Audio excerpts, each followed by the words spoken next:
प्यारे बच्चों, हम आपके बीच में आपके सर सुनील जी, अजय जी, अशोक जी, इनकी परमिशन से आपके बीच में आए हैं। मैं परिचय के तौर पे master Yogendra, block president Sarv Karmachari Sangh Haryana Narnaul, mister Pradeep Lohan, senior vice president Sarv Karmachari Sangh block Narnaul, irrigation department. हम आपके बीच में आज क्यों आए? सबसे पहले तो मैं परमात्मा से यही प्रार्थना करता हूं कि आप जो मेहनत कर रहे हो, आपने एक इतना बढ़िया इंस्टीट्यूट चुना है, जो सर की गाइडलाइन है। हमने काफी नजदीक से इनको पढ़ाते हुए देखा है, बहुत अच्छी जगह आप सिलेक्ट कर रहे हो और आप इसके अंदर और ज्यादा लगन से काम करो, क्योंकि पीछे इनके रिजल्ट भी देखे तो बहुत बढ़िया रिजल्ट आए। आप जितनी मेहनत करोगे, आपके सर का भी नाम होगा, आपके माँ बाप का भी नाम होगा, आपका तो भविष्य उज्जवल होगा ही होगा। और ये जो सर बैठे हैं या ये जो आपका इंस्टीट्यूट है, इसका भी नाम होगा। वो आपकी मेहनत पर निर्भर करता है, आप मेहनत कितनी करते हो। आज आपके बीच में आने का उद्देश्य है, कल आपने चर्चा सुनी होगी कई दिन से कि 12 तारीख को हिंदुस्तान बंद है, भारत बंद है। सुना है थोड़ा बहुत कहीं? चलो, नहीं सुना है तो बता देते हैं, कल भारत बंद है। सर्व कर्मचारी संघ एक वो टीम है जिसमें जितने हरियाणा के अंदर डिपार्टमेंट हैं वो सारे कर्मचारी। लेकिन इस बार हम ये लड़ाई नहीं लड़ रहे कि हमें पेंशन दी जाए, हमारी तनख्वाह बढ़ाई जाए या हमारे भत्ते बढ़ाए जाए। आज लड़ाई क्या चल रही है? जो आपका भविष्य है उसको लेके ये लड़ाई चल रही है। आंदोलन जो वो आपके भविष्य को लेके चल रहे हैं। एक छोटा सा आंकड़ा बताता हूं मैं। सन 89 के अंदर 89 में हरियाणा के अंदर 7.5 लाख पक्का कर्मचारी काम करता था। उसके बाद 91 में जनगणना हुई, सेंसिस जिसको आप बोलते हो, 2001 में हुई, 2011 में हुई, 21 में होनी थी, जो ड्यू टू कोरोना पोस्टपोन कर दिया। अब 2026 में उस सेंसिस को कर रहे हैं। तो लगभग पूरे प्रदेश की और प्रदेश की जनसंख्या जो 4 गुना बढ़ गई। क्या आपके कार्यालयों के अंदर, आपके ऑफिसों के अंदर वर्कलोड 4 गुना नहीं हुआ? बढ़ गया ना? तो कर्मचारी कितना होना चाहिए? 7.5 होना चाहिए, 4 गुना होना चाहिए? 4 गुना होना चाहिए। चलो, हम वहां नहीं जाते, कम से कम 3 गुना करे सरकार। 3 गुना करेंगे तो 7.5 का 3 गुना लगभग 22.5 लाख कर्मचारी बनता है। हम वहां भी नहीं जाते। आज जो पद खाली पड़े हैं वो लगभग 15 लाख पद जो है ना, पोस्ट जो है अलग अलग डिपार्टमेंट में पूरा हरियाणा के अंदर खाली पड़े। और उस 89 की जो संख्या थी 7.5 की, आज वो कहां पहुंच गई? 2,48,000 तो रेगुलर कर्मचारी है पूरे हरियाणा के अंदर, जो पक्का कर्मचारी जिसको हम बोलते हैं। और 1,51,52,000 जो है वो है आउटसोर्सिंग का, जिसको HKRN के तहत लगा देते हैं, सर को पता है, या ठेकेदारी प्रथा पे लगा लेते हैं, या जिसको अपन कच्चा कर्मचारी बोलते हैं उस पर लगा देते हैं। तो क्या होगा? आपका रोजगार कितना खाया गया? जहां कम से कम 15 लाख होना चाहिए, अब कितना है? 4 लाख। वो भविष्य किसका खराब होगा? हम तो रिटायर हो जाएंगे। सर ने मेहनत करके अपने काम चला लिए। क्या आप सबके लिए जो जॉब है वो संभव है आज की परिस्थिति में? नहीं है। इस बात को लेके ये लड़ाई चल रही। दूसरा, रात को आप खाना खा के लगभग सारे पढ़ते हैं। पढ़ाई का काम कै बजे शुरू होता है? लगभग खाना खा के 8 और 9 बजे के बाद शुरू होता है। यही होता है ना? क्योंकि घर जाके अपने मम्मी पापा से भी डिस्कस करनी होती है, आप लोग बातचीत भी करते हैं, और अपना काम, पढ़ाई का काम होता है 8-9 से शुरू। अभी 2025 का जो बिजली विधेयक लेके आई है सरकार, उसमें क्या कर दिया कि आपके ऊपर एक दिन में 3 बार बिजली के रेट तय होंगे हर रोज। शाम को 6 बजे से लेकर रात को 11 बजे तक पीक आवर बता के 30 से 35 रुपए प्रति यूनिट आपसे बिजली का चार्ज लिया जा सकता है। ये तैयारी है। इसी तरह सुबह उठ के लगभग बच्चे पढ़ते हैं जो सीरियस हैं, 4 से लेके 8 बजे तक का फिर पीक आवर बता दिया, फिर आपके ऊपर वही बिजली के रेट होंगे। तो इस प्रकार से ये जो इस तरह के कानून लेके आ रहे हैं वो आपके भविष्य को खा रहे हैं। आपके लिए ये लड़ाई चल रही है, आपके भविष्य को बचाने के लिए ये आंदोलन है। आज देश की परिस्थिति क्या होगी? रोजगार नहीं है, किस चीज की भर्ती हो रही, सबको पता। लगभग एवरेज जितनी भर्तियां हुई उसमें 70 से 80% जो है वो भर्ती हुई है डी ग्रुप की। क्या डी ग्रुप में जाना पसंद करोगे? लेकिन मजबूरी अपनी, जब रोजगार नहीं मिलेगा तो चाहे कुछ भी मिल जाए। अभी एक नई स्कीम निकाल दी जीडीएस। जीडीएस में तनख्वाह कितनी है? ग्रामीण डाक सेवा जिसको बोल रहे हैं, 18,000 रुपए। और नौकरी कहां करनी है? आउट ऑफ स्टेट जाके। आपको 10,000 रुपए आपका खर्चा है, 3,000 रुपए आपकी डिडक्शन होगी तनख्वाह से। आपके पास सेविंग कितनी आई? 4 से 5,000।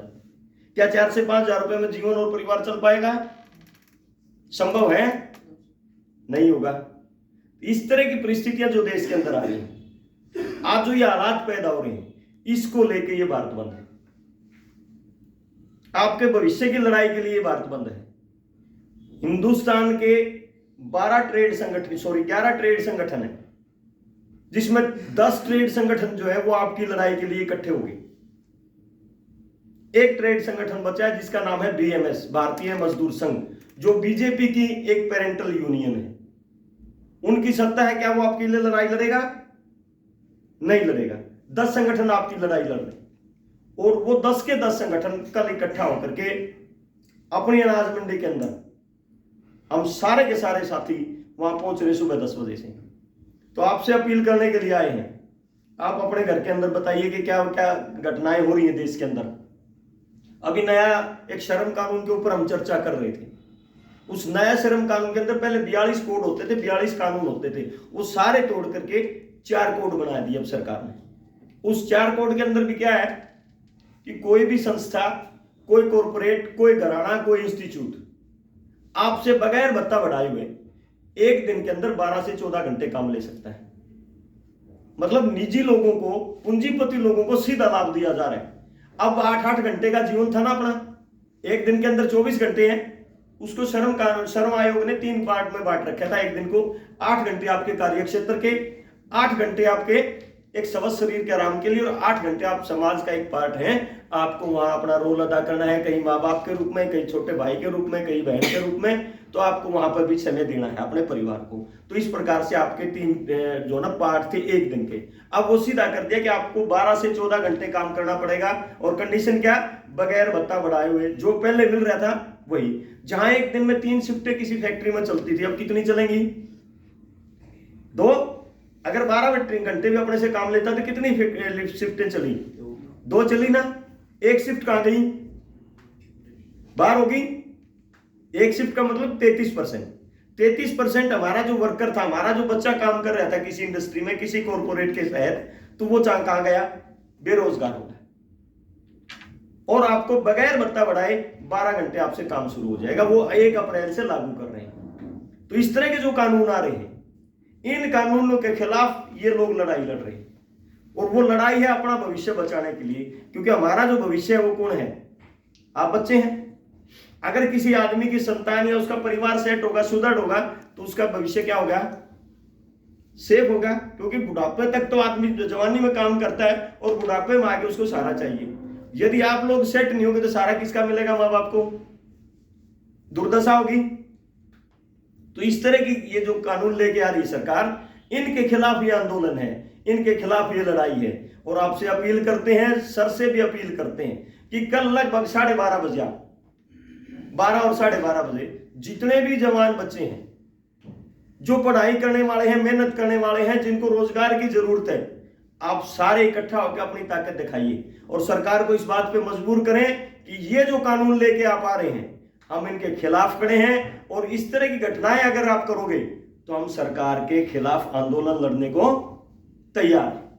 क्या ये गलत है या ठीक है? आप बताइए, आपका विचार क्या कहता है? ये गलत है तो आप सहयोग मत करें।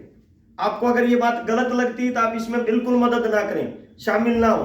अगर ये बातें सही हैं तो आप इसमें शामिल होगे ना? क्या ये सही लग रहा है आपको या गलत लग रहा है? आप भी आपके घर की तरह चर्चा कर रहे हैं। आपको अगर गलत लग रहा है बिल्कुल शामिल मत हो, लेकिन ये आपके भविष्य के लिए लड़ाई चल रही है। इसलिए आप सारे के सारे कल 12 बजे जो है अपनी अनाज मंडी के अंदर, पूरा मार्केट भी बंद हो गया आपके समर्थन में। हमने व्यापार मंडल से भी बात करी है, किसान साथी भी आपके बीच में आएंगे, उनसे भी हमने सहयोग ले रखे हैं। छात्रों से भी हमने सहयोग ले रखे हैं, हम कॉलेजेस में भी जाके आए हैं और जो अपने इंस्टीट्यूट है उनके अंदर भी हम जाके आए हैं।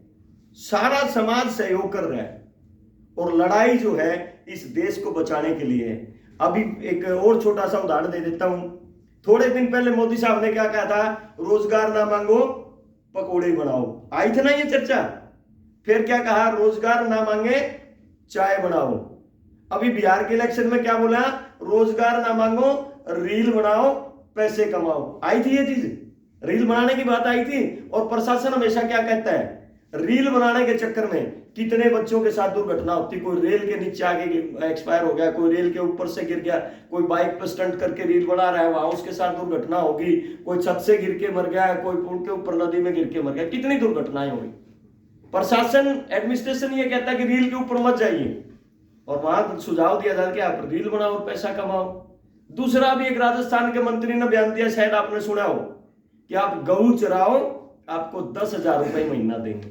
राजस्थान के शिक्षा मंत्री और पंचायती राज मंत्री का यह बयान है। मतलब आपके लिए शिक्षा भी नहीं छोड़ रहे, सुझाव दे दिया।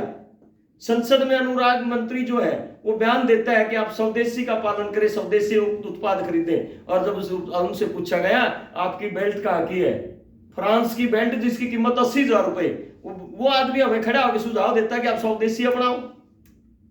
हमारे से ज्यादा स्वदेशी कौन है? हम घर का प्रोडक्ट खा रहे हैं, घर का आटा खा रहे हैं। अगली बता देता हूं, अभी जो कृषि का अभी जो ट्रेड डील हुई अमेरिका के साथ में, आप सारे के सारे किसान परिवारों से या गरीब परिवारों से संबंध रखते हैं।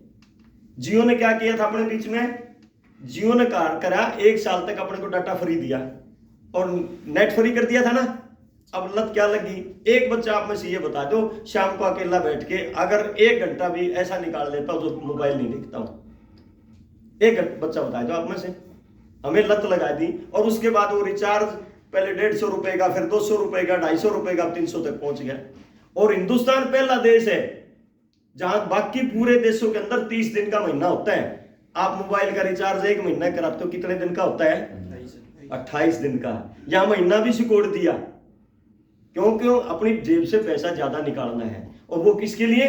उन पूंजीपति लोगों के लिए जिनके लिए कानून बना के आ रहे हैं। तो हमारा महीना भी सिकोड़ दिया है। इस प्रकार से हमारे ऊपर इतने आघात हो रहे हैं अब समाज के ऊपर, इस तरह की चर्चाएं आ गई हैं कि समाज को तोड़ो और राज करो। तो ये आंदोलन इन बातों को लेकर है। तो आपसे बार बार अपील यही है कि आप जितना संभव हो सके जहां बैठे, ये बिजली के कानून बताइए, कृषि का कानून की जो मैं बात कर रहा था, अभी जब अमेरिका के प्रोडक्ट यहाँ आएंगे, अपने प्रोडक्ट खोल दिए, उन्होंने खोल दिया, अपने देश ने सरेंडर कर दिया पूरी तरह। हम जो टैक्स ला रहे थे, हमारा टैक्स 0 कर दिया अमेरिका ने, लेकिन वो हमारे ऊपर 18% टैक्स लगाएगा जहां पहले 3% टैक्स लेता था। तो ये हमारी मार्केट है। और दूसरा, अभी तक हमारा उनके साथ में लगभग 40 अरब डॉलर का व्यापार होता था। उन्होंने कंडीशन लगाई कि हिंदुस्तान हमारे से 500 अरब डॉलर का व्यापार करेगा, मतलब 11 गुना एक साल के अंदर, 11 गुना। जब हम 11 गुना उससे व्यापार करेंगे तो हम जो टैक्स ले रहे थे, हमारा टैक्स कितना है? 0। और जो 3% वो ले रहा था, वो हमसे कितना लेगा? 18%। अमेरिका 18% लेगा। तो उसकी जेब का, उसका जो प्रभाव पड़ेगा वो किस पे पड़ेगा? हम पे पड़ेगा, क्योंकि अब उपभोक्ता तो हम उस सामान के। अब गरीब की छोटी सी एक और उदाहरण दे देता हूं। देहात के अंदर बहुत से ऐसे परिवार हैं जो 2 भैंस पाल के अपना परिवार चलाते हैं। जब डायरी का प्रोडक्ट खोल दिया, जियो ने जैसे फ्री दिया था, उसी प्रकार से एक बार वो अपना प्रोडक्ट लॉन्च करके सस्ता, तब तक हम अपने पशुओं से छुट्टी कर देंगे। जहां हम 2 भैंस बांध के अपना परिवार चला रहे थे, वो चली जाएंगे। और उसके बाद उसकी जियो की तरह क्या होगी, इस मार्केट के ऊपर मोनोपोली होगी। अपना परिवार, अपना प्रोडक्ट वो अपनी मर्जी के रेट खुद तय करेंगे और वो हमें खरीदने का हालात पैदा हो जाएंगे। चाहे आप अमेजोन ले लीजिए, जिसने जो ये ऑनलाइन आजकल हम सामान मंगा रहे हैं, छोटा दुकानदार से पूछिए क्या हालात होगी। अमेजोन है, आपकी ये कितने फ्लिपकार्ट है, इन लोगों ने छोटा दुकानदार जो था ना, उसका रोजगार को खा लिया। ऊपर जो टैक्सी के अंदर आ गया, हमारे छोटे छोटे भाई जो थे ना, जिनको रोजगार नहीं मिलता था, 1-1 2-2 गाड़ी रख के अपना रोजगार चलाते थे, अब वहां ऊबर आ गई और कई ओला आ गई। तो ये सारी विदेशियां हैं, विदेशी कंपनियां हैं। कितनी बड़ी मार्केट के ऊपर आपका ये भी अमेरिका का प्रोडक्ट है जो आप ये लिमकार, कोक और ये जो प्रयोग कर रहे हो, इन्होंने हमारा नींबू पानी का जो व्यापार था या हमारा गन्ने के जूस का जो व्यापार था, जो गरीब आदमी चलाता था, उस सब को इन्होंने खा लिया। तो इस तरह के हालात देश में पैदा हो रहे हैं। तो आप सारे के सारे कल अपने सरों के साथ लगभग 12 बजे और 12:30 बजे आपका स्वागत है, वहां पहुंचे और जहां आप बैठे इन बातों के ऊपर घर के अंदर, परिवार के अंदर चर्चा करें, क्योंकि अपने परिवार के अंदर फुर्सत नहीं होती कि वो इस तरह की बातें या इस तरह की घटनाओं को पढ़ ले। माँ बाप समय नहीं है, उनको अपना परिवार चलाना है, और आपके पास समय इसलिए नहीं है कि अपने ऊपर एक दबाव है आपके ऊपर कि भी अभी ये उम्र है पढ़ने की, आप पढ़ाई करें और बातों पर ध्यान ना दें, इसलिए आपके पास भी समय नहीं है। और अब महाराज जैसा तो भाई ऐसा है, 1 साल की सर्विस बच रही है, रिटायर हो जाएंगे, हमें सारी सुविधाएं मिल जाएंगी, सर्विस का भी पूरा आनंद ले लिया, नौकरी भी पूरी हो जाएगी, लेकिन आपका भविष्य क्या होगा? अंधकार में। हम आपके लिए लड़ाई लड़ रहे हैं, तो आप कल आपको निमंत्रण देने के लिए कि आप सारे के सारे जितना संभव हो सके अपने एक साथी को, 2 साथी को, अपने परिवार वालों को वहां लेके पहुंचे, और पूरी मार्केट आपके समर्थन में बंद रहेगी। आपने समय दिया, मैं आपके इस संस्थान का, आपके सरों का बहुत बहुत आभारी हूं, और उम्मीद करता हूं कि आप पहुंचेंगे और ज्यादा मेहनत करेंगे, अपने इस इंस्टीट्यूट का, अपने सरों का, अपने माँ बाप का नाम रोशन करेंगे। धन्यवाद भाइयों, धन्यवाद।